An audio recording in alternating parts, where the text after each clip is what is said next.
puis on a penanga na ko marché monté première fois on de roi la forêt boy moi grigititi hein et beta qui penago tant oyaka na maison mère okotaka koti na studio impressionnant les bosserani comme on a cause pembe na maison il y a les rois de la forêt impressionnant parce que bon on a eu talo mon aka vie ndizala kaka mais ce que tant fara naï a peu de chance au continuer mon studio yembi naï impressionnant vraiment pembe na de la forêt ça la kani tango na pesa babotino ninyo po bandi mangai na libala oyonga na sali makasi ya mobalinga na suki mama na komi na equation sima nanga moto liboso balimo zindo na katisa ndenge nini tiri kongolo ben muka shalembwela ye tena ebi ke vie César ngadi aza mutu oyo moni ba vie wana eza ba vie ba fongola motema vie wana bandi ko bundela biso lelote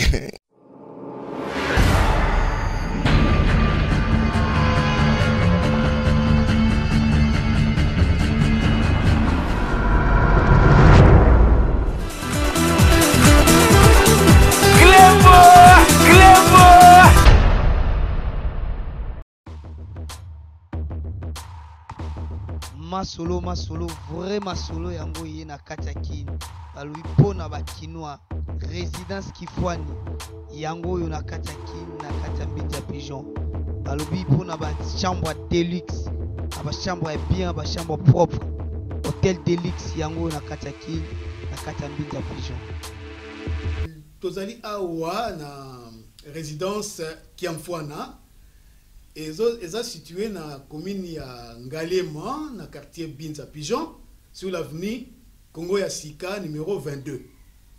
Alors là, nous vous offrons des beaux appartements pour notre séjour dans la Katiakin. L'air bozo yana kin, na séjour na bino ba vacances. To bosengeli na ba logement ya kitoko yango tozo ko tia na disposition na bino ba appartement mibale au bozo pour visiter au Pébromona ezali donc appartement moko ya niveau moko très somptueux eza de la qualité moko bien et puis très propre je crois que Pébromona ba image intina tia commentaire mingi Pébromona ba image tozo ko répéter adresse na biso ezali bongo na avenue Congo ya Sika numéro 22 quartier Binza Pigeon commune Ngalema, numéro de téléphone Nabiso Ezali 082 42 00 716. Pour na batubazai na poto broko benga monsieur Kiamfwana na numéro plus 33 62 87 23 782. Voilà.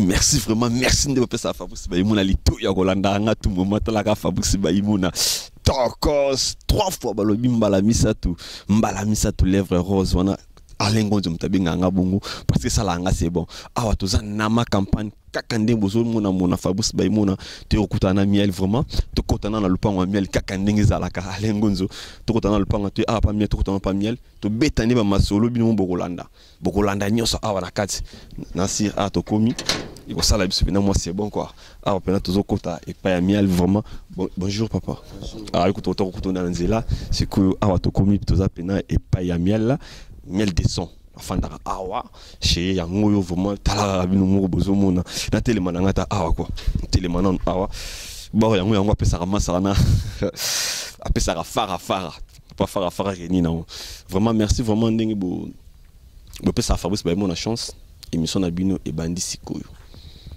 te ko kutana miel te beta masolo kakandenge ezalaka pona bo sepela miel de son à redécortiquer nyonso ozala na musique tokotuna est-ce que lelo ba jeune ba beta musique pour netika la ba œuvre to ba beta musique pour na et betaka 3 mois et si là à quoi répondre peut-être retourner na sous et le konine est marqué na vie tant on doit beta musique et le konine est marqué à quoi répondre kaka awa pas Fabrice Baïmona to beta ne sous ma solo ya fait des détresses na chanson na oya tie touché jouer beaucoup landa yango kaka awa ko répondre pas difficulté ni rencontre qui pour na abeta yango à réaliser chanson qui toko bongo op izo beta à ko répondre awa kaka et pas ya Fabrice Baïmona alengonzo botum bozo mona awa nazana katsa lupango ya miel de son atoza na ma campagne talakaka ngalema sekinsa sa yango mututu fa fa na kaka na ngalema.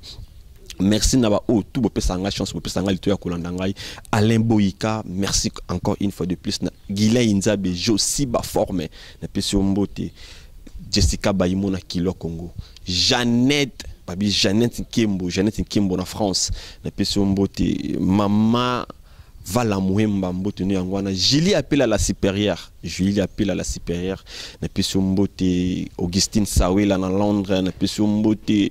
Talara Bozé Belé, vraiment Bozé Belé, Nikim Poutou Maman na Méliès na Lyon. Mbote no yangwana. Maître Corée Massamba na Paris. Donc Boza vraiment et Belé Bolandaka Fabrice Baïmona. Lelo tokuta na miel, tokuta na miel, to beta masola musique ndenge zalaka. Vraiment Alain Gonzo Suki Ozamwa Lombango. Toko kende sikoyo tokuta na miel de son na plateau na biso to betakar maso des alakar et ko sala biso bien. Encore une fois de plus merci na ba réalisateur na biso ba monteur na ba réalisateur na biso kuna na régie na Direct TV et pas yemoko ba l'honorable Zakari Baba Basui wana moni ko voma mona tala ko voma mona l'ingénieur Ngiama na pesio mbote les grands réalisateurs Diamant Bilis na pesio mbote kuna na Direct TV Manzaka bino tout ba pesio bino mbote vraiment tout l'andana nous interview à Fabrice Baïmona c'est mieux à Fabrice Baïmona veut dire na miel décembre tous a déjà na miel à na plateau mbote miel ouais mbote ndeko c'est peli mingi vraiment. Ngai pe na sepeli mingi ndenge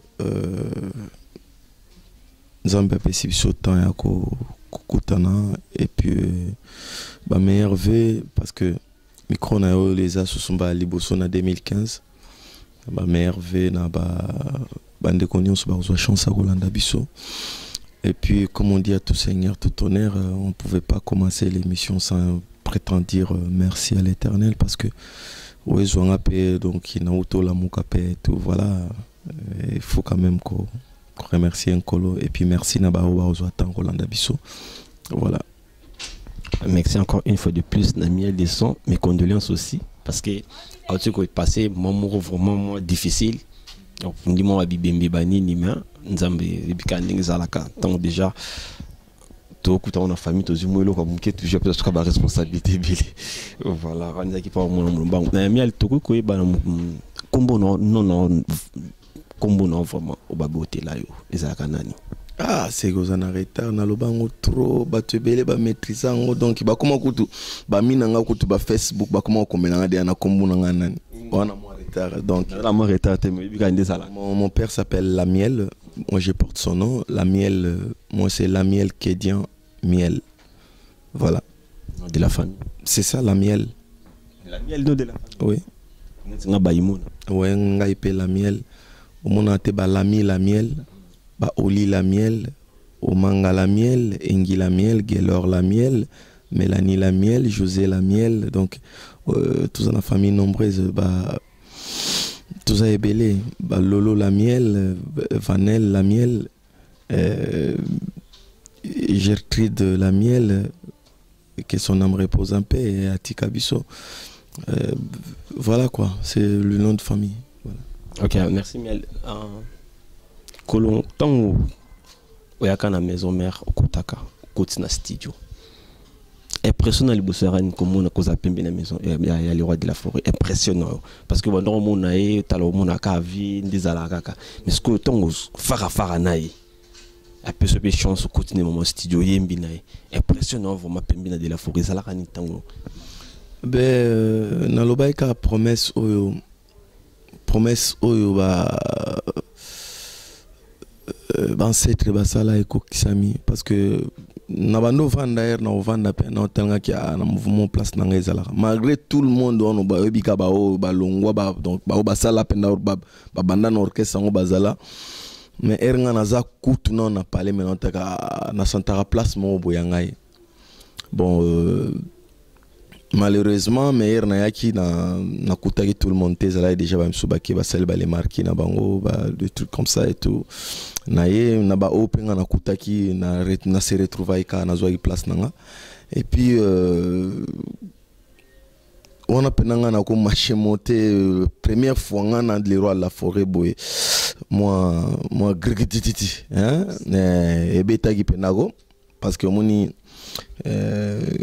aza leader manko ezala ke nando talaye nando landela e pe moi trop quoi ce qu'on a mona ki on ki enfin comprendre mais erna zoaka casque ezala suma mbako banga te on ezala mambo que non je vais le prouver comme il andinga telemiona yango mona ki non abeta ba na pesa ba botino ninyo po bandi mangai na libala oyonga na sali makasi ya mobalinga na suki mama na komi na equation sima nanga moto liboso bali mozindo na katisa ndenge nini tiri kongolo ben muka jalembwela ye donc Rebeta qui peut bimi batu ba sepeli et en plus ils avaient vocalement peso loba na boya ki na sala elo mo bo elo bate pour loba ki non bon elo ko liboso sala na maison mère oloba nini na bima ki non nazala na mwana muke siko na komokola siko na bo mwana muke na ngadi na zala na moi inspiration moko un peu avancé yango no moni que et ko sala na ba temps présent na ebeta ba vocal moka ka ezoloba scorer na zobeta ba vocal on ba ba kantane teza ba chanson mais ba journaliste belé ba chroniqueur belé à Kinshasa o ba yambanga na ba époque o mona ka ke no mais mel na banzembo yo cheme na che banzembo te na chinde ba vocal na chinde ba vocal siko to bandi ko cha banzembo comprendre mais valeur ya banzembo déjà na zoango avant que na cha banzembo bapesanga déjà valeur wana o ezaki ndenge mona ba artiste nyonso ba beta ba album ba cha banzembo parce que nami chaki na valeur wana en tout cas yango no moni que tout le temps na remercier aka presse congolaise hein, donc ba chroniqueur nyonso ya musique et bi ke vie César Ngadi aza mutu oyo moni ba vie wana eza ba vie ba fongola motema viana bandiko bundela biso lelote bandiko bundela biso lelote sikoyo yango no moni tellement irolobi que za micro ya ve César nga déjà micro ya les mola Zakari Baba Baswe donc c'est pourquoi moi je me permets peut-être de citer leki na ye nyonso wana o eza ba collègue na ye pe ya musala tellement musala moko voilà quoi, pourquoi pas Serge Kayembe, pourquoi pas Andy Londolé, pourquoi pas Yemorovie Nanga César Ngadi, hein, donc il talara que noye muto yamba biso jour donc ayamba les rois de la forêt jour na kena yamba les rois de la forêt to yaki donc navier donc on a na nord donc en tout cas un grand merci na Valère Oyo Bapé Samuel Desson donc ça merci à 2015. Donc on a tangi kombo teneti baret ka jinga baza ebele ba noela madinga ebele baza ba misusu mo ba kombo ekokoya donc à la longue mais bon en fait un grand merci na ba chroniqueur nyonso ba animateur nyonso ba animatrice ya musique congolaise voilà quoi to comment na ba chanson aussi na vocal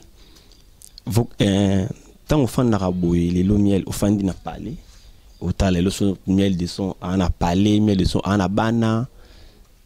Grâce à Nini, peut-être vocal Nini Salaka, bien chanson de Salaka, ça qui a eu les lots, tant au fond de lui, tu n'as comme boue grâce à chanson, tu n'as comme grâce à vocal oyo.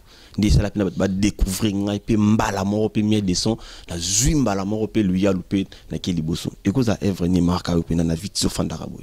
Evre marquant à trop et ça pas bonne manière. Ça vraiment pas bonne manière. Ma façon de côtoyer les gens, comment est-ce que plus Et là, ça a plus valeur, ce sont mes interviews.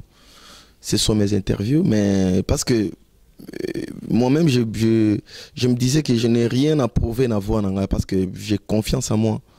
J'ai vraiment confiance en moi. Donc, à 500%, je peux dire, confiance, il y a voix à miel, parce que c'est inné. Je suis né avec, je grandis avec. Mais banda vocal à liboso na yemba yango pesanga confiance tilelo banda vocal à liboso talaka na yemba vocal moko wana kaka na sous-sol et yango wana kaka pe tokina na ngope nord tokina ngope nord yango wana kaka pe zala iso na beti yango mondi bana poto pe basepeli yango wana kaka ke pege no ezala ke no na zongi pe na kini moi fort poumon. Hein? Et puis mission liboso yaki na karabongo kangai elo mwa mukie ezala ngo ya cherté lo be banaka yango moi pièce rare lo be banaka yango na te me ngana non yo tuni ngai ozo tuna non komema nga na banzela wana te za banzela na ngate wana eza banzela moko ya complexe ngala na complexe wana te soki peut-être bozala rapena na souci ya koyeba pourquoi est-ce que artiste o azala complexité peut-être beaucoup zwa ba information na source boke pe na source boyebi place nini abotamaki na famille nini akola ndenge nini on comprendre maman que non il peut être complexé à cause de la complexité. Donc tu vois, moi j'ai pas le droit là de torturer ceux qui n'ont pas. Tu comprends? Parce que ils en étaient au point dans vie à moutout. Yozo kansale loso tamboli na mbembe we na nzube. Na nzube neti benz nenge temi na sima wana o tamboli nango ukantike bato ba lekio nango bazate. O bazana nango 3 4 5. Donc, Ernzambe azo pesa yo balubaka merci Seigneur. Ezala raté qui va pesi yo parce que okoma ko telemela siko moni o yazana ngote. Obi moni mutozo tambola na nzela moni ma ezano yo niati pwa pokaka esopela epo yo zana na eloko. Hein? Donc vanité de vanité nyoso za bilo wa mokili to otikango. On comprend na temps tozana nwana pona ko transmettre ba message o ekotika ba chef d'œuvre. On comprend pas chef d'œuvre lelo moni le fait King Kester mené à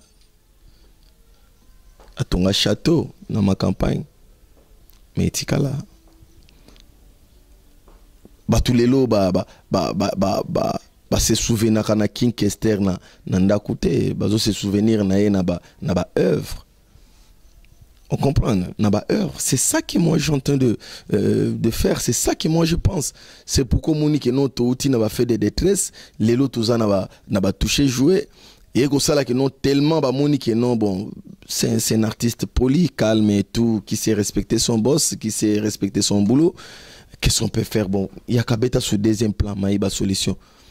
On comprend. Na beti susu et moi baba canon na le roi la forêt papa ba master ba e ba chechepe moi mon ba vocal ngana na fongoli li susu tiers sa makasi pona ko tester ka ba pour moi ce qui peut mes asusu ya otonda après li susu master na ngata de montrer qu'il aye asukisi système. C'est un plaisir pour moi. Il faut parler de ça. Moi j'aime pas parler de biens matériels là et loko ezaki non ba bon souvenir nanga ezaka ke non banda na banda ko yemba banda na banda ko yemba na yemba na vocal te ki raté na rataka na ngati na yemba na nzembo te ki raté na rataka ti tous ces joueurs n'ont comment t'es passé tout kaka bord et bête de bord tadé bord héritier na bord merle bouton fait des détresse non puis on te ah ben bon en fait nga mutu na beta rabilo na babarte bon ba beta raté mais na lobi nga pe mutu na beta bilo na barte nga na sali eloko na pesi yango kana maboko ya batu o bazana besoin ko yoka mais yo yebi ke eloko mona ko yebisa yo ke so kimi mbango ko yoka pema mais nga na zoya malembe na sima na okuta yo na tango zo pema na se nzete pomela maya malili. Mais je sais que osa mal informé. Peut-être yo va dans quartier ni.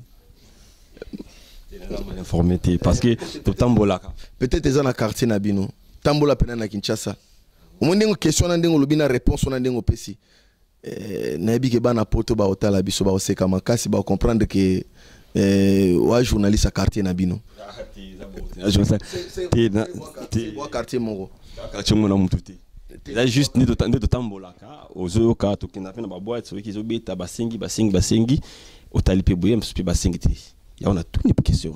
Ah bon, ok. Ah mais l'essentiel pour moi c'est faire un chef-d'œuvre. Omoni nga na lingite ke nabanda ko lobango ya ko beta batolo pona ozonga sima. Na beti na nga ka Mukongo. Soki Merlin Bouton sali succès, eza fierté à miel. Parce que eza kaka album Fleshingeta. Soki Tade démontre qu'il a sali succès. Ils ont fierté à miel. Hein? Ce qui a peut-être balobi que non bon miel a salané succès. Hein? Mais l'essentiel pour moi on a dit que mes collègues bazana katia osala ba succès. Tango fan d'abou parce que la chanson elle est bossonga na sepela nangoza intervenant chanson bateau interprétant ezaka faux chrétien oyemba kitoko kozo edete fait d'être oyemba kitoko vraiment nous appétant ya ko féliciter de tout fan du boy nanzembo ya toucher jouer nga nazoka na ODG salanga bien nazoka bien mais déjà na yo ko salanga bien ben oui ka public dem ba jijaka miel nampe na mononté la chanson na yo na mononté na chanson na te na habité nzembo pe na agence maté Oliviera intervenir. Pourquoi? Ben parce que c'est un bon chanteur. C'est un bon chanteur. C'est un bon chanteur, c'est tout. C'est ça le pourquoi. Mais les sons au bien moyebi amta sepeli sa bino karande bomona kana la zamba pe to landana nous ni ko balader mbuki ba ndekone ba meke mpe ko intervenir comme ça. Tozonga juste après tout kutana bino.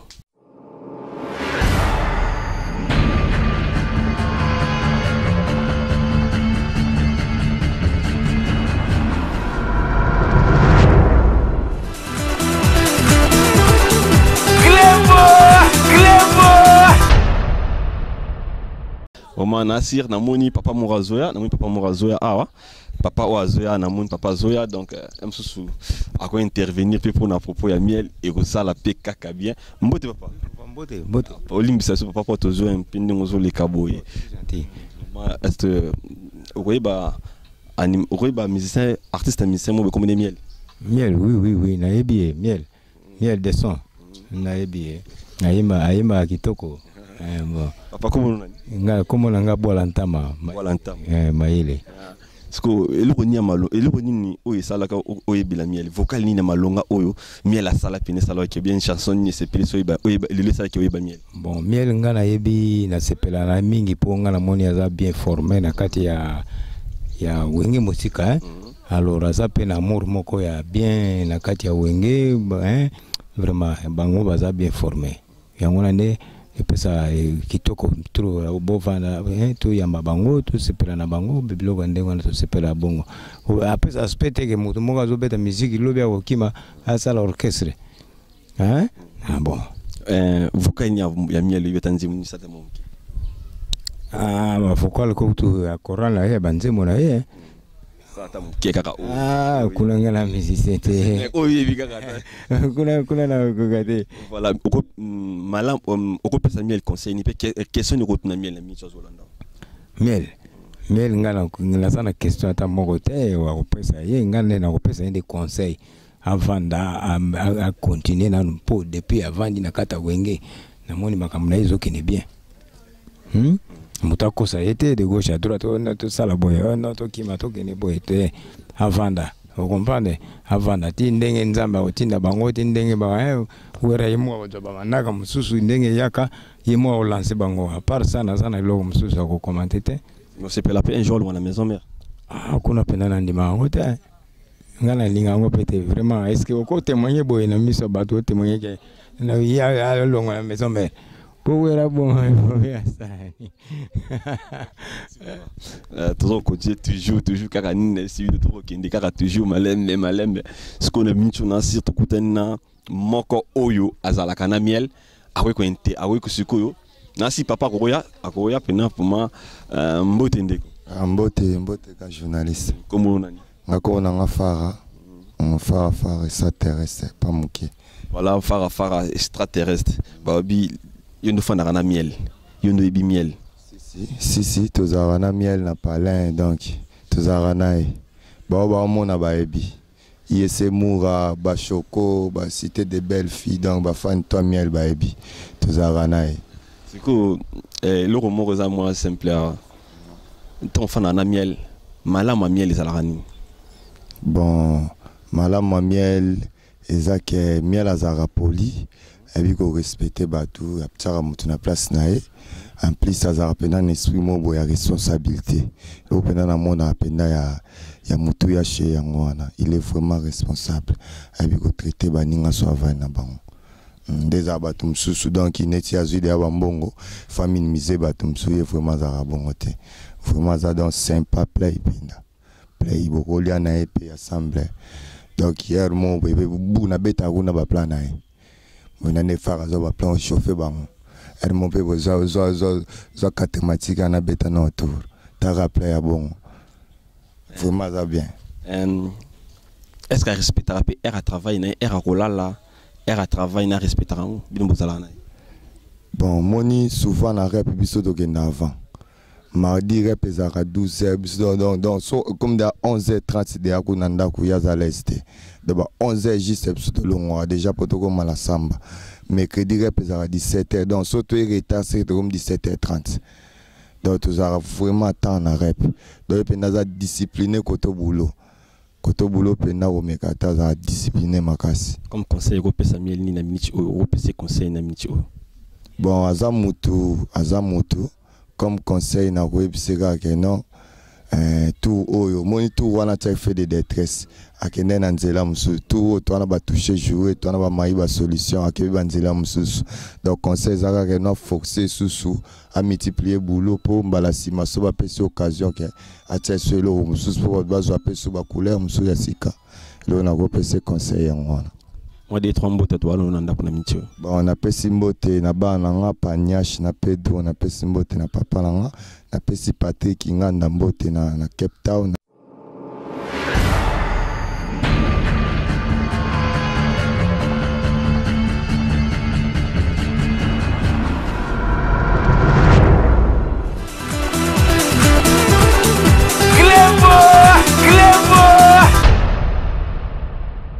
Voilà, on a beaucoup de la micro baladère où tout ça est là qui à propos il y a miel de son bah intervenir bon papa mon voisin na kutu ande ko les 14 juillet ko soit à intervenir pour la miel vraiment bi miel ils leur sabiso que oui miel as artiste moko reconnu vraiment na mboko na biso pour mon papa zo le kaka boy ko benga papa moko tourner combat miel à répondre papa kala no bi ke bon ba bi kara ba misan kala mais ko tourner pe na miel à répondre boy eza ali panango baté vraiment merci encore une fois de plus na miel parce que mon papa mkola zo le ka à reconnaître yo tant hôtel papa ndinga à reconnaître yo et ça le ndinga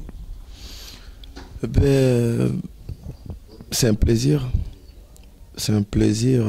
ya kotala peke non bon ba vieux non le ki ayo ka peki sa motoli kambo bala moko aye bali kambo azali kosala mais bazo apeta na ba ngoyoka Clet kabea folola komi kilo na maboko Cruze zu pepele bolingo silisi sava mayele Korino papa papa. Est-ce que au sentir que ça vraiment un décalage à ma capacité il y a vraiment un non poids donc voilà quoi donc on a monté ça ka atena ba propos nae ngana ko jiji bango tena na nyoso ba ko kiolo ba ezala mabeza malamu donc merci kaka na fleur côté à nini nyoso na bon c'est pas grave hein, c'est toujours ça passe et vraiment mando bima bo wata longue flashing était bi ezu ezui mais na moni côté qu'on ezui te côté mususu ezui brigade ezui nani presse d'Angola les autres kaka mais rumeur c'est clair wata longue tout même tout ne quand les cas le bon mettons ba ezaki par rapport à batmuso sondo lo ba déjà par rapport à quoi ya wata bat bazo lo bango te musicien ce n'est pas makambo na te mais la brigade bat bande ko lo ba après ça bat bazo faciliter lo ba peut-être flashing était juste mais ya wata bat balo bien te pourquoi mais on a faut tout na normalement que bat balo bien te pourquoi bat balo bien te pourquoi mais pe nako kota pe na ndao na kanginda kuna ebisi pe ba nde za boyebo na be liboma sango pe tamboli Kinshasa mais la be liboma nzo ande kangam na ebisaki fara na nini kino kitara na station ma campagne loba ke no na lukendo luka mutu mo boya ko sa isa miela obela liboma bon ngalinga ko répondre na ba rumeur te voilà. Non, bolandi Niel alingani ko répondre à ba rumeur te en tant que to fandi boy total ce flashing eta to peut-être comment sur la flashing eta et bien ba tout au maison mère au de la forêt appelle sa chance et Simba miel aux avana chance maison mère ba peso et Simba mbala moko du coup Simba bo Olivier et Simba mais même si na ba animateur bango to Simba mais c'est comme si flashing eta au pénal générique et bétité par rapport aux équipes bon on a vu que les animateurs étaient bien ils ont au fond de cahier flashing est un générique quand le bête c'est bon mais Bercy vraiment simbité est-ce que bien vous sentir en auto mais là normalement il faut tout nananouiller pourquoi non il arrive à rappeler bo fandi bo beti yo zo mo na ba autant mo na ba bar ba bazo bi na ba créer Bercy té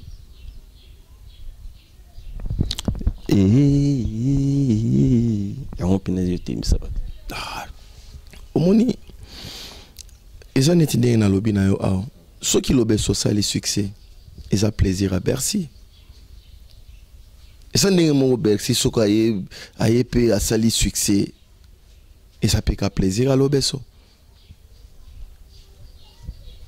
par rapport ba chance nyonso eza babiloko ya wenge muzika maison mère dis-moi que c'est que no générique wana binicité attaque mozo binicité bat bazo binate wana nde na lingana zana souci mais so ebisinga kutu ke no tala biloko banini ezo binis mais na kosa nini funa sepela kaka komona ke no eza ba cria wenge musique maison mère ezo binisa mokili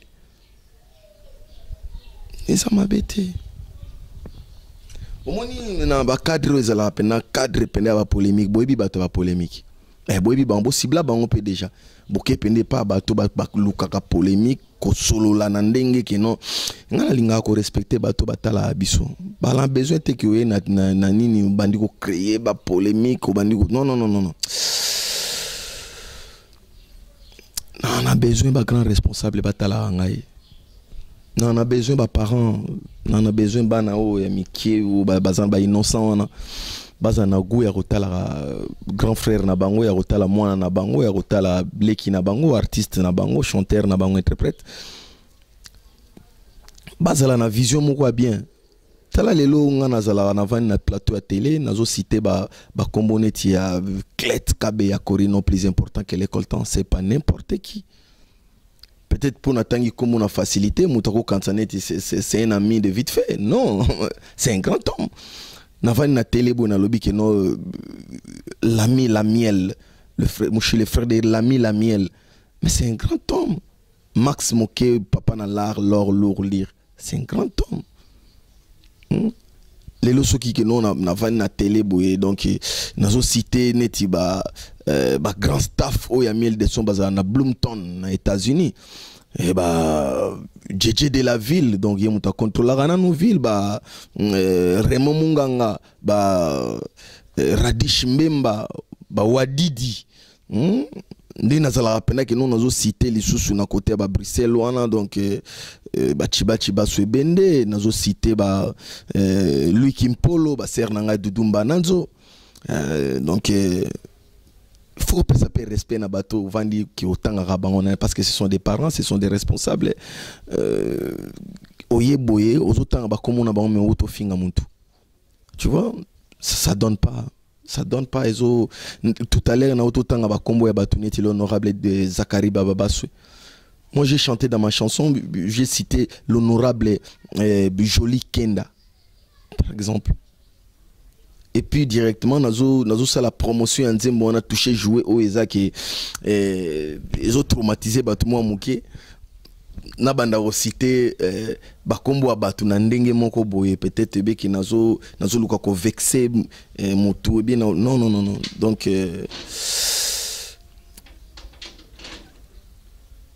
na loba sous troté na komi ko loba nde car na œuvre on comprend ndenge loba président Jibin Piana moto pamba naza vraiment moto pamba pe lokola donc moto azana eloroté donc naza na ngana eloroté elo na nango ezakaka voix ngai oyo yango na transmettre na bango mais vraiment besoin temps ozwa pe ko tout temps mingité mais luka ki okotaka na deuxième volume au petit septième chanson au moni toucher jouer et okota na volume 3 au petit huitième chanson et puis ça solution oyo kasiko ba travail au miel de son sali et puis meilleur vocal et album. Donc, naboy nanga ko luba mamuno na banzembo mais na biso que meilleur vocal à album. Faut chanzembo siko ya Roger Niwa o Gemerosa Embi. Vous comprenez? Aucun nzembo Gemerosa Embi ya Roger Niwa o yoka siko meilleur vocal et album. Na link yo zongelanga ke na yembango. Ça d'abord Miki il vraiment mon sentiment pour Najili appelle la supérieure ACP là veut dire hein talaka Alain Boyika donc on vraiment vous allez bien venanga gile nzabe ACP là vraiment tamo mukeka ka vraiment meilleur vocal on a live boy salon pena bien bayo kango be sanson wantisipe ngai sentiment yoke korenge na basusu likambo teo kende no korenge likambo teo gravi futila na Luanda namona pasi pona yo papa motuna pamba rojeni walukeli ngande bangambo yo sambwisi ngai roje na miso ya bato motema kimia na boya die na kokate nokina mipoma ngamiele sheria komi mwete tambwekino mwete Christian Engele mwete Roger Bajoko. Voilà, vous c'est pile parce que les ana bilingue puis na sens nango ezape na maloba. En plus l'on a CP sur numéro pas non. Ozoyemba misisi zo bimate. Vraiment ba musicien basé belé tena ata RDC. Ayembi poser musicien et bimité. On a dit que vocal on a vraiment c'est Karine Binki tala Karine Binki. Miel ba difficulté nini o rencontrer tango ozo réaliser des chansons on a touché jouer. Ouais, beaucoup de difficultés, mais c'est pourquoi j'ai dit que avant toute chose, na remercier à Rankolo Nzambe ancêtre nangaye parce que ezala ki ela nga na phase moko fallait na voyager na kendo régulariser ba makamuna zala inango na studio et pai makambu susu fuba réalisation ba clip et pai vous mais omoni logo soeza ya makila soye logo za ya makila Nzambe asungaki Kenyo sur l'équipe bien. Ah ouais, l'équipe vraiment très bien. Yango fruit nango, yango na fubayoka.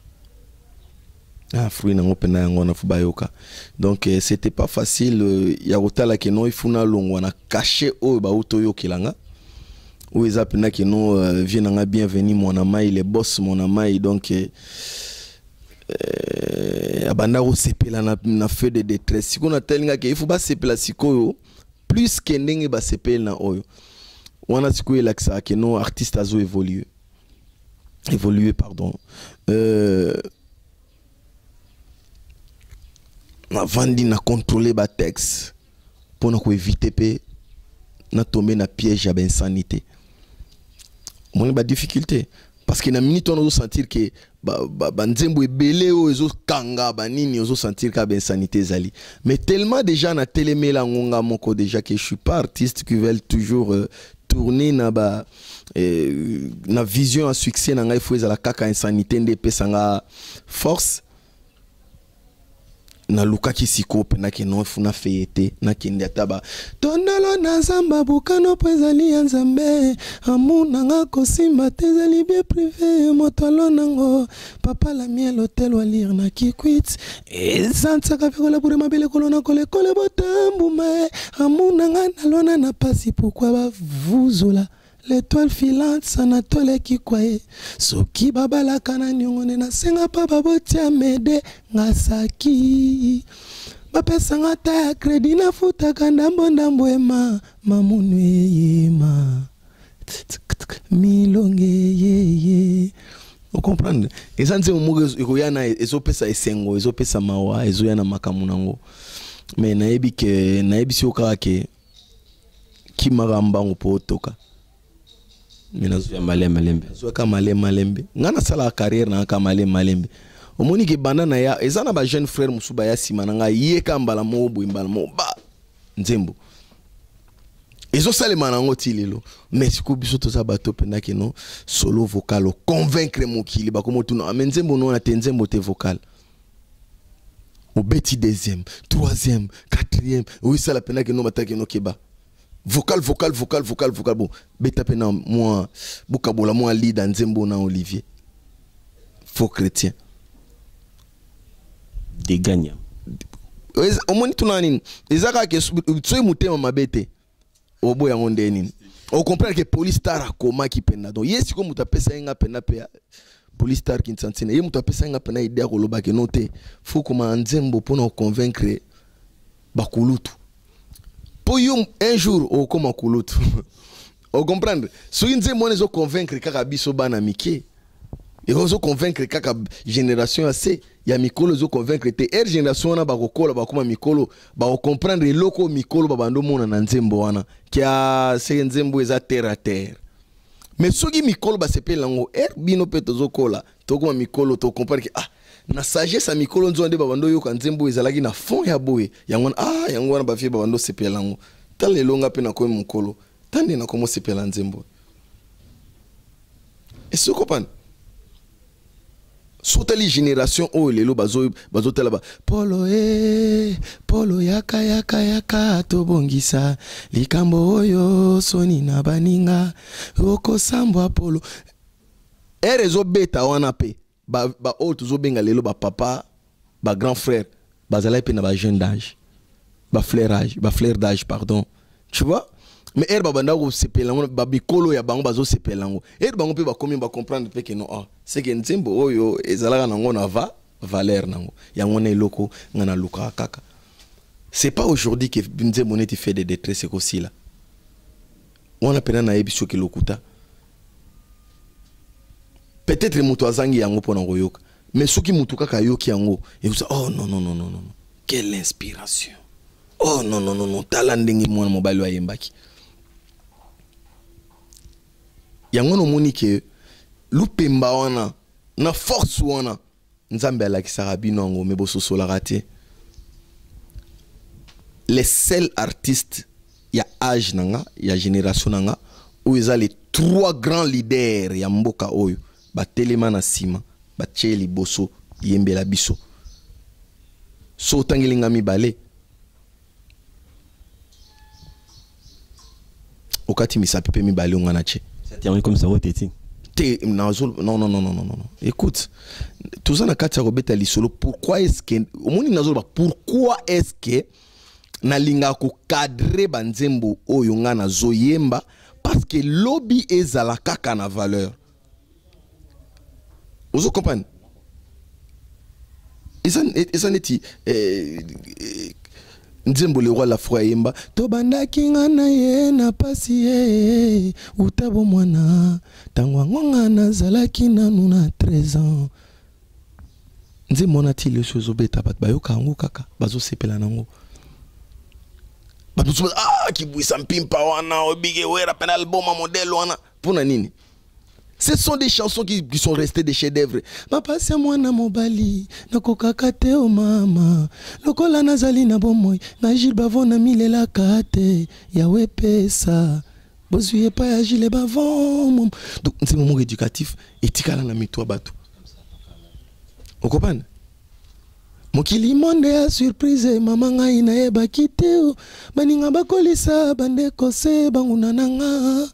Vous comprenez? Et tikala. Ce qu'on est là, est-ce que abanza kape ngayo? Atamote mana tabo moina yo. Nani ya wami moto yo. Nani oboya nzembona? Hein? Likamba nini na ngai? Mwana ya mama.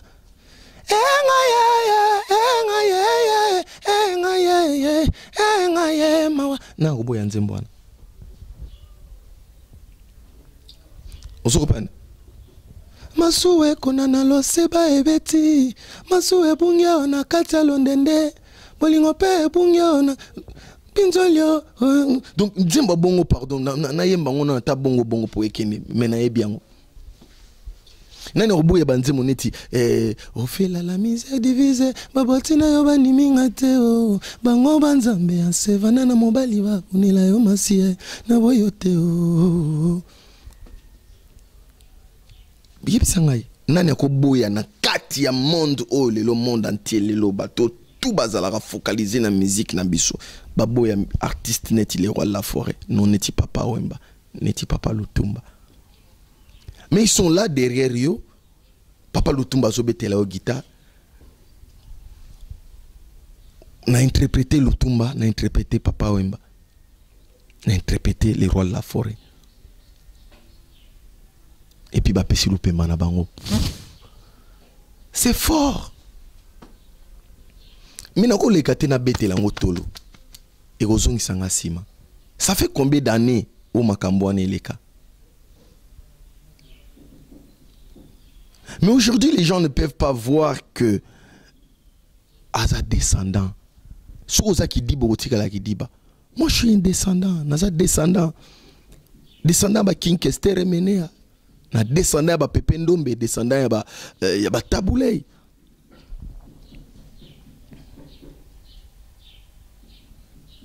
Ba grand chanteur. Bosiko pona nini ngana koki ko décevoir bango na ba texte mo pamba pamba na be yembe limoko primaire. Funa yemba toujours likolo makasi. Neba ke Papa Tabouley a beta na ba deuxième voix ba tierce banani tout yango nozomona ke non logique zambo mute do uyo nazomona peneno azanani. Donc ba ebeli miel na ba tierce banini tout mais tierce ezana ngona kati mais kotomo ekosenga ke no ifuna ya penda na betela bino pena kati kitoko pona valeur.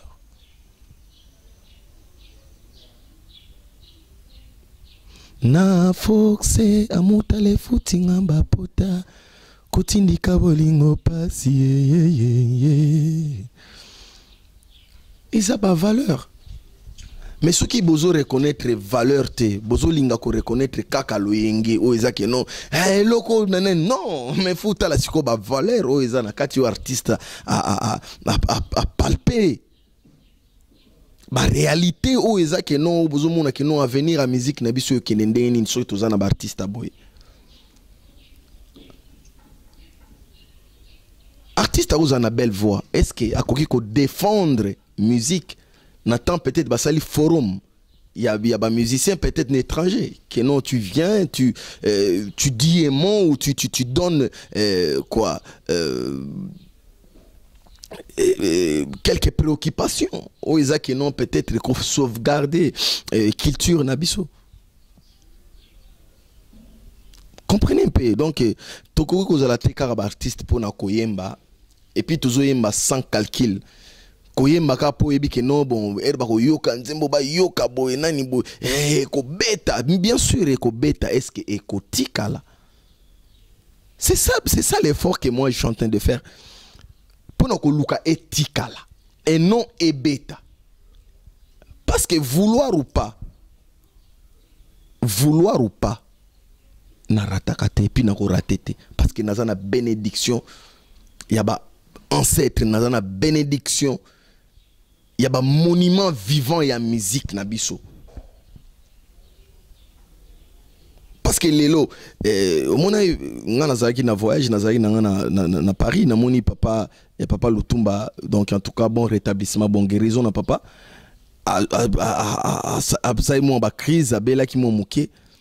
Il y a tout le monde, même les autorités, qui rendre visite.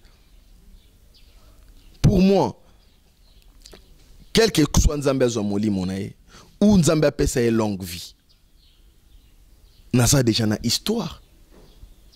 Il y a vie à Papa Lutumba. Aujourd'hui, un monument comme Papa Wemba, Nzambe appelle ça une longue vie, ou Nzambe Zomoli Monae, Nasa déjà une histoire. Il y a vie, il y a carrière, il y a vie beaucoup. Le roi de la forêt, Azana longue vie, on n'a déjà une histoire. Et c'est ce comprendre. C'est ça que Bisob artiste, il faut te relater, te réfléchir pour nous là. Pourquoi est-ce que Kakangai, oui, Rozoko Tananda, Kobeta Tolote, ko torturer baninga te au moni ke bazwina nous chansonna te peut-être un jour mon quoi reçoit chance que Johnny Hallyday na les rois de la forêt na ba misusu donc papa Wemba tout le président JB Mpiana to président Wazekwa to mon frère Lexus légal hein vous comprendre parce que so talinette na côté ba rappeur c'est une valeur Lexus a sa valeur. Ce que vous avez dit, jeune rappeur, mon Boeza qui non peut-être Bouba ya qui na Kinshasa Youssoufa. Ou Youssoufa c'est un pote. Ou Youssoufa, vous comprenez? Bah jusqu'au jeune mon banin ba tché wana banin ba telemi ba PC ni wana et vous avez la chance na ya vie na un jeune rappeur Boeza qui non Lexus a telemi Youssoufa zawana to Bouba ba PC pene donc ils a chance pe ya vie na donc c'est un peu ça nalinga koloba mingi te mais ça elo comme on a epsa ba jeune qu'il faut toujours courage ya ko luka ko panza mutu ko raisonner pour na lobby avenir ya Congo avenir ya culture avenir ya jeunesse na biso que de penser seulement de venir à la télé pour raconter n'importe quoi aux années que bana ba conseil na zoani ti ba grand frère na maître Boris Mboukou il peut pas me dire des histoires comme ça de venir parler n'importe quoi na télé maître Zouri Masela donc on est vraiment ba vrai conseiller na ngai conseiller na ngasu ya makasi donc fedelo quoi l'industriel master na ngai type bichi de Parigo na bosani ete Karel Bilombo fashion on appelle na robosa na te donc na zongi moi mukina moi ba staff na ngai firmer ma toto donc mon kubwa. Donc, balobi ke bilambe belé mais après ça toujours conseil Pat Kling Pati Bilombo donc yepena donc on a réalisateur et clip Pati Bilombo on comprend pourquoi pas officier Bang hein pourquoi pas les sous Prince Mat na bosani pété place Zali donc Barak Ngongo on a bango tuba na Paris Panama bambote place Bazali donc Patrick Nganda en Afrique du Sud na bosani pété ko pesa embo théâtre donc Aminata 13 étoiles donc toujours chez En Mayangani donc il bana bon marché baebi donc voilà quoi Amedenga Saki soki babalaka na nyongone na senga pa baboti Amedenga Saki bapesanga te crédit na futaka ndambo ema mamunu yeye au moins siko zoemba femme de valeur hein femme ko zana valeur siko muni pena que non ozota la pena que non ye pena même attaque mbongo alibala na ego za la ba 2000 3000 t donc peut-être ba kosengo que non des abwe somba 4 mapango ingombe donc pesa dingombe 4 mapango siko na talinga que non ye siko apesa ta crédit ba futaka ndambo donc yango na siko eza que non ba valeur moni era kovanda boya tel pena que mais non ba yembanga ba pesanga ba valeur ba yembanga na ba sens nyonso mais ta la valeur o ba pesi mwasi pour nous relaxer que non aza mwasi ya pamba te ko écoutez mon ami. Kaka yo moto na zelaka l'honorable joli kendai. Et ce qui a parti, on a même la propagande il y a 2016. Kaka yo moto to zelaka l'honorable joli kenda. Kaka eloko wana. Yamona boluba ke nzembo eza chef d'œuvre. Nzembo etikali chef d'œuvre. Bako kata nzembo ndambu bat basa elia monani. Na katu maloba te tangu ofandaka boy papa yemba zu micro a batuni question lobi na sepela na miel. Tant fanda na ndako tant yokarango. C'est ça la grande. Ah il faut ça la plaisir. Il faut ça la plaisir. Sentiment Romona, qu'est-ce qu'il a approuvé encore? À quoi envier Nini n'est pas un miel, mon papa. À quoi envier Nini, dis-moi un peu. Il a tout fait au gros que nous avons boulé qu'un jour peut-être boye na beta pena ba sal mitiko fait beaucoup la emba na beta pena que non ba acoustico pena que telemi mon ko ba nini mindele na sima bazo beta. Tabanzi musuba yemba bo batemika ye vient nga stino hein non le vient nga ready amis yakaye bolingo zonga bolingo nanga matia matinda kimingo libala boye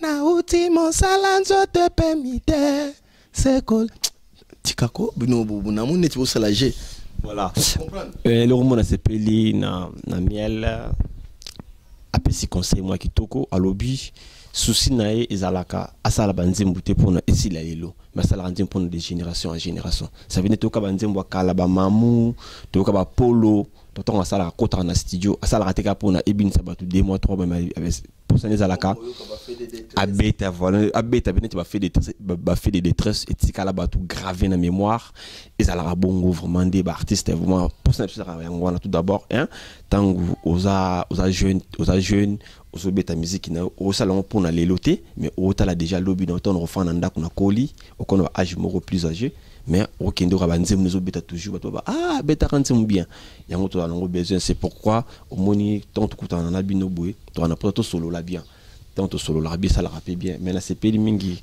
vraiment na ba réflexion non ezakitoko miel de son ezana tango fandara bonandaku tango fandako banga tile na koma ko yemba c'est grâce à nani vraiment fandana ndaku obi ngata ndo yemba ezaka radio idole peneko zanes nani te menga na yemba pena grâce à ya frère nanga otolanda na ye engila miel magie donc quand moi na yemba pena grâce na yenan de un yemtando forcer nga trop que non ko yemba ngazala trop chiki. C'est pourquoi même l'attitude nanga mosusu nalinga ko refléter toujours base nanga quoi tu vois mais ernavanda nazotala j'avais 4 personnes. Il y avait le feu des Baba, il y avait mon vieux Carlito, il y avait Papa Wemba Kourouvier Mouzé et puis les rois de la forêt. Vous comprenez? Tic. Donc, je ne peux pas dire seulement que parce que Nakena Penana deuxième voix naïe mingite mais tic naïe d'esprit. C'est ça qui m'a vraiment poussé encore plus aussi, tu vois.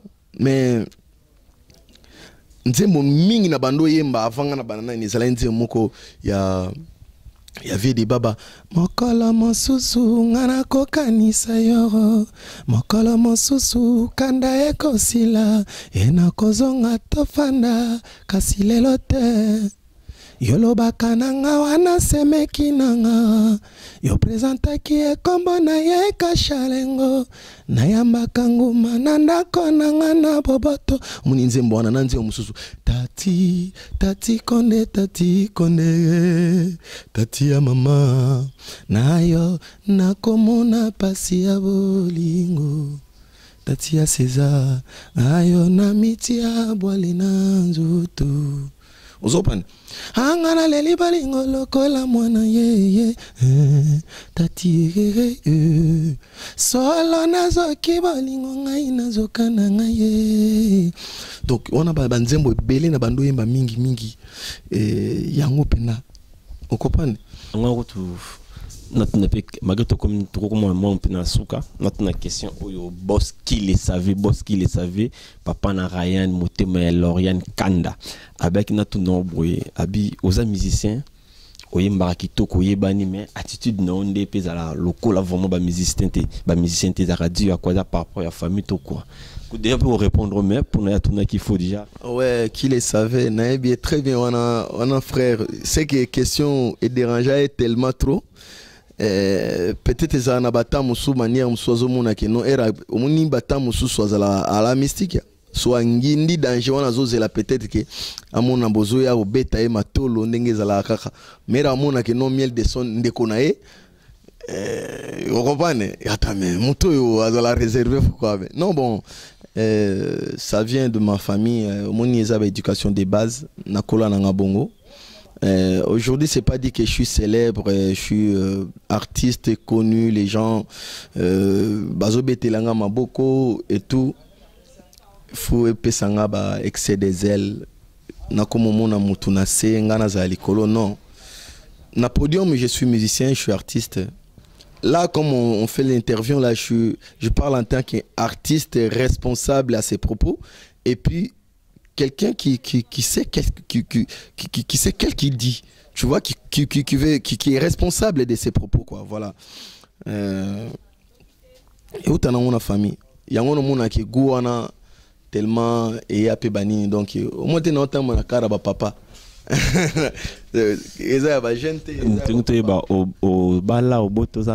Ouais, moi je suis parent, on a parents, et tout, voilà. Donc on a combien? Ah, pour l'année faut y bakabana. Oui, mais ça rappelle bien. Yebi bana Michael Jackson na bando bomba ba on pona kama ramba boyo. Comme on a fait boyo, yebi miel mazana au kinape. Otangi ba kombote mais nombre kaka ça la c'est bon batbe badiana mincho miel ya moi bana. Miel azadiana, sweet miel azadiana bana mi balé. Et ça déjà banat. Tu vois? Donc mi balé to mi satu to mi ne to 5 to combien naza par an. Vous attendez aux anabana pe vous fan de sika moko bobetima so vous avez temps à contrôler bakaina bango. Oui, bien sûr. Pour l'instant, là, je vis avec mon fils aîné, Royem José. Yende na uzazuzwa na mtemps à contrôler parce qu'on a âge et tout. Azana 8 ans. Azana 8 ans et tout. Et puis, ma sœur nae Lolita Marley au 40 n'est née à Paris. Yende Sikopé et tout. Monika bon, Aza un peu sécurisé parce que Moni Chiki Amundele, ils allaient vraiment bien parce que balandela bango et puis voilà quoi. Et puis mère nae pe alandela est vraiment bien. Merci beaucoup que kozala kobo ta peut-être na famille mo koza na éducation bien. Donc alandela est bien et puis glami et tout bananga bakola vraiment bien.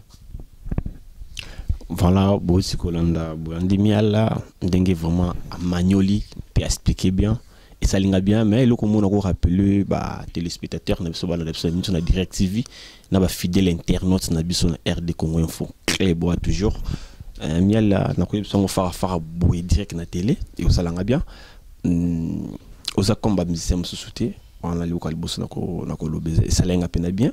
Ko benga aux yeux mbala moko dire na téléphone par rapport à missis benga ba fozo no bureau ando so ba minene mais et pas vraiment en plus na bengi ozala ki akola au répondre na téléphone et ki ndenga droker et vraiment ça lenga bien pena merci vraiment na bisongo boye ba tozo landa bisona minute et ça la bon parce que ko zala artiste musicien c'est pas dit que comme ateti comme orgueillé ba ko benga yamba mutu swala mutu yamba mutu na téléphone ça la bien mais ko pese mso mona mutu moko jeune mo même ko tout bon na ko zana te pona dénigrer ba tout mais à lali mais ozano na ça la bien te répondre mutu na téléphone et ça la mutu bien eti na ça la on na miel de son et ça linga bien vraiment. Oui, merci beaucoup mais tu sais quoi, moi je suis l'ami des grands, comme on dit, l'ami des grands. C'est pas prudent pour moi de de laisser mon téléphone n'apporter à n'importe qui. Parce que les gens qui m'appellent, n'appellent ça qu'à bango valeur, à tous amukia, à tous ndengenini. Il faut n'appeler ça valeur. Et en plus, la presse, c'est pourquoi mon au début, je tenais à remercier d'abord la presse, parce que naïba qui valeur, et puis naïbi valeur oyo ba pesa kanga.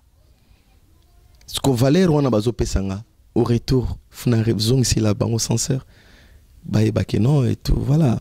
Et nala la rana fond nanga, nala muga nango, pour naïbi ke bon ce qui autorité moko amunene abengi ngai par exemple.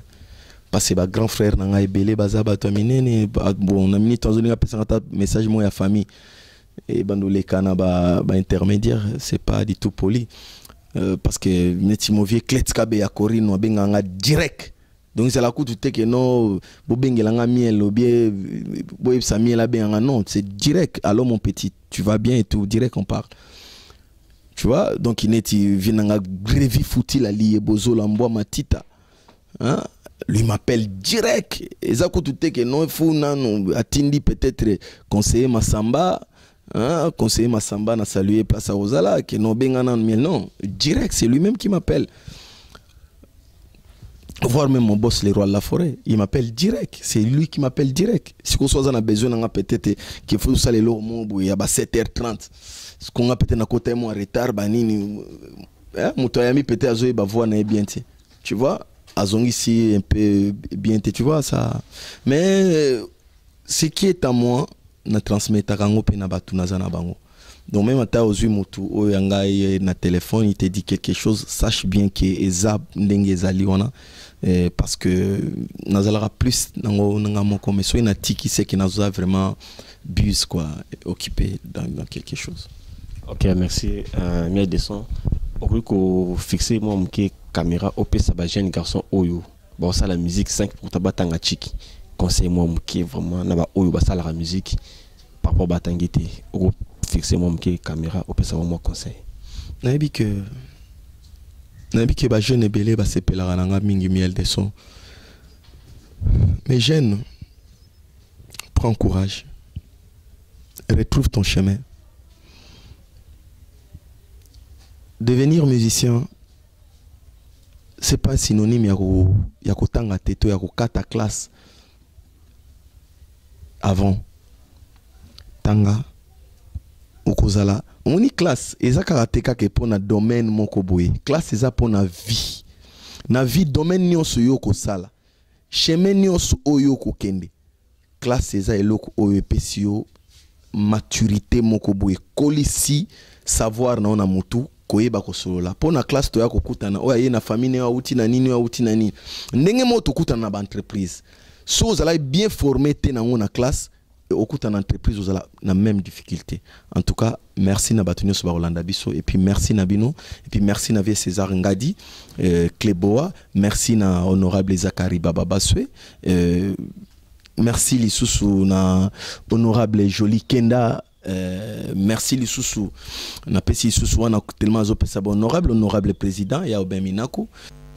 Ouais, encore une fois, je vais encore saluer son excellence monsieur le ministre Germain Kambinga. Je vais encore saluer tous mes fans. Hein, toutes mes fans batunios ont vraiment apporté un moté mais puis les amoureux de la bonne musique. Merci encore une fois. Donc merci Nabana Touya Poto Bana Londres Namboka Venanga Lopez Sambi Master Nanga Dodembenza de tous les temps na Bossanité. Donc Luc Moutambula na Bossani Pété Bambota trop place Bozali quoi. Voilà quoi. Nazo remercier les Soubino Nandenge Fabrice Maïmona Baïmona ah pour nous en master Nanga Maïmona donc Baïmona Nandenge Baïmona Fabrice, encore une fois courage. Alengonzo na sima caméra. Fallait que tu sois libre. Peut-être pas au Katsanet vilain mais Bogar à Télématonda. Alengonzo na sima caméra. Donc voilà quoi. Donc Aminata 13 étoiles. Toujours chez N Mayangani. Donc il est beau sanité. Voilà quoi, donc Sernanga Baby Shop Babi Kimpwanza. Bambote a trop dos kasinga na bosani pété. Donc voilà quoi, bah tout balinga miel de son boy bakinga na linga binotro. Max Moke. Papa na lourd lire l'or.